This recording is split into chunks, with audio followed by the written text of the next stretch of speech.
got a bad feeling about this. Hi, and welcome to 933 Portland Place, your online source with a patient-to-patient view of chronic pain.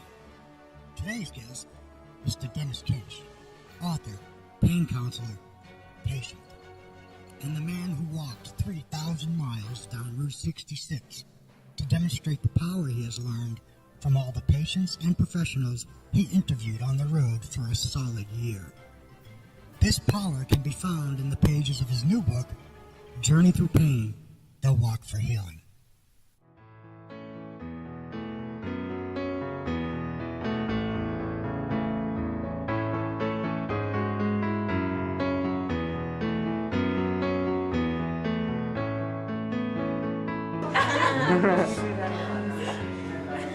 Okay, here's how they do it on MTV.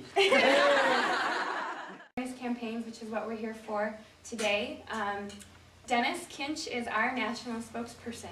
He is walking Route 66 and will be able to share with you his story about being a person in pain as well as all the things that he's learned while he's on the road.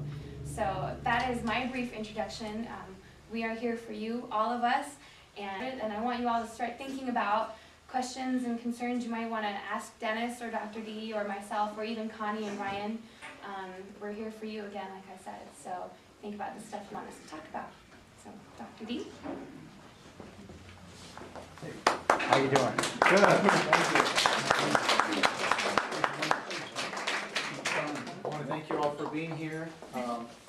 My name is Vijay Daneshwar. I'm the medical director of this clinic, and I want to recognize all of you first, all of you pain patients, who some of you are my patients, and I'm proud of you.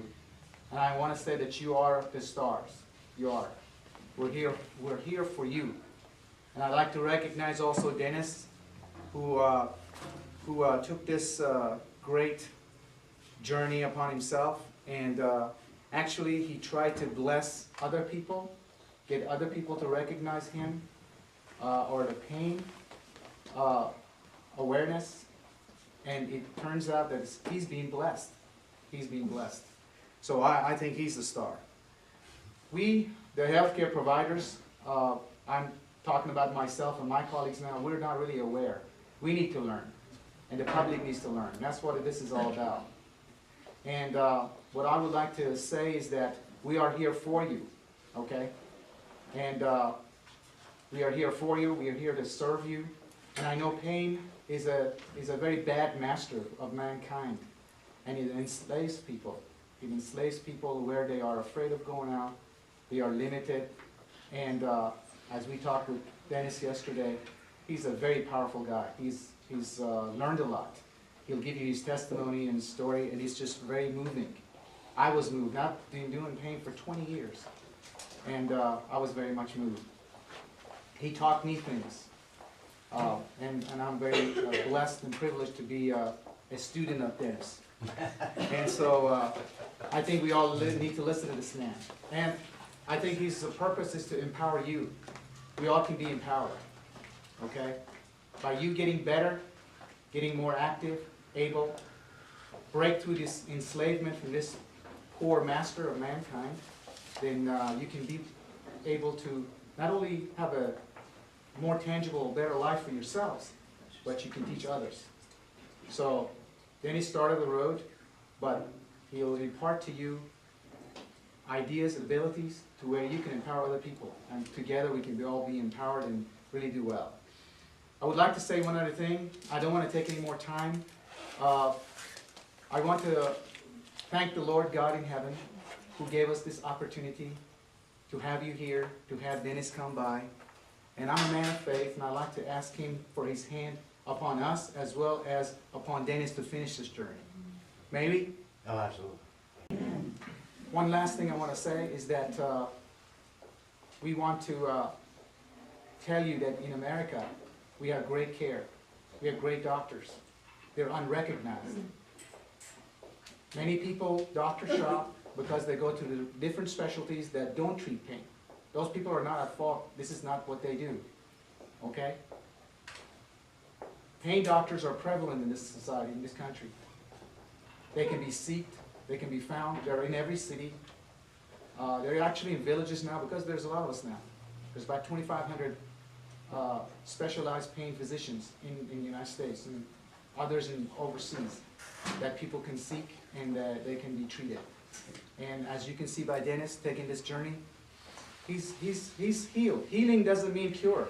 Healing means to live with your pain, live with your condition comfortably, with comfort. Okay? Last thing, I'd like to recognize A&S, Connie McGuire, who is one of their agents who supported us, and Brian Purnell of Pfizer, who supported us. They support us all the time, and they support the people who are in pain. They are specialists in pain. Okay? Thank you.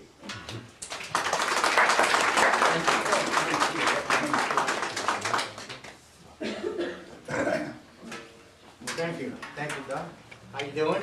How's everybody? Good. I don't make speeches, so I'm just a normal working guy. I think everybody who knows me knows that. I was a single dad for a long time, so I don't have a pedestal. Any moms out there know what I'm talking about. What I want to do is I'll tell you a little bit about my story and how I got to this point. And then I want to share something with you that you're probably not going to find out in any pain clinics, but I know. And I just want to share that with you. So I'll start out by saying that a year ago I wasn't in this situation. I was the opposite.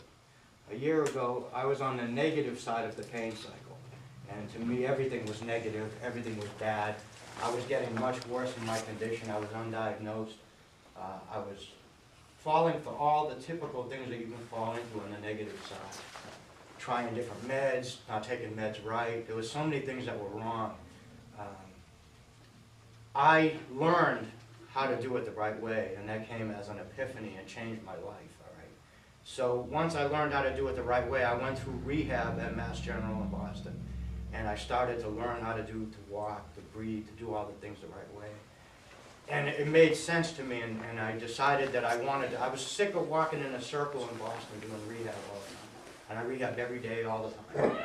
And I just wanted to do a straight line. So in May, I decided I wanted to go from Boston to Washington, D.C. Now, I was still an angry patient at that point, so I still had a lot of anger in me. And my walk was really a march to Washington because I wanted to knock on some doors and wake some people up and say, there's a lot of bad going on out there, and we got to stop that. All right. Well, my daughter convinced me that that's the wrong attitude to have, and it was. She said, you know, Dad, you've healed, so why don't you walk for healing? Why are you walking for anger? And, you know, it made sense, but I wasn't there yet. I was still pretty angry. So when I left for that walk, I left with anger, and I left with bitterness. And, of course, that kind of a walk, I was really a rookie at walking, so I didn't really have it down right. So it was a very painful experience. It wasn't a good experience. But it did end up as a healing experience in the long run. When I look at it now, I said, that was a beginning walk, and I healed from that walk, and it helped me a lot. So when I left, I had dedicated it to a bunch of different pain organizations that I